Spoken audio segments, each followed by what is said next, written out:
Caven here wants to know, on the total water design at Zaytuna Farm, the legend suggests at 0.53 that there are two types of spillways. What counts as a level sill spillway and what counts as a normal spillway? Why is this difference in labelling? When is one applicable over the other? Well, the level sill spillways we usually put on swales, or at least extension walls off the end of dams so that we can get the spillway away from the dam. And when we're on ground that might be less stable, here is a big spillway and it's a standard spillway.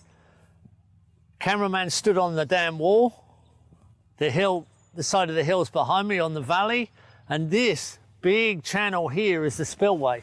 And we're right at the bottom of the property and we can't run a swale off from here because we're right at the bottom. There's no level here. It goes down to the creek and that's all forested anyway.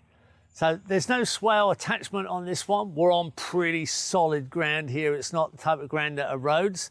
So we've got a normal spillway and a big one that runs off on the side of the valley, then drops into the valley over there. There's an emergency spillway on the other side that's exactly the same, it's just a little bit higher. So if we get a big flow, that one goes and this one goes at the same time. Now, if we had a swale and we were connected on higher country and it was a bit steeper or it was less stable or the soil was potentially more erodible, we can put a level sill spillway on the swale and really take the pressure off the overflow in the more sensitive situation.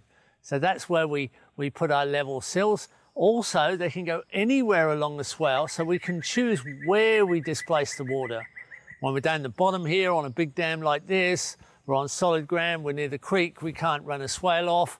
So we just put a big stable spillway straight out from here and we make sure we can take a lot of volume because there's going to be a lot of volume down the bottom here.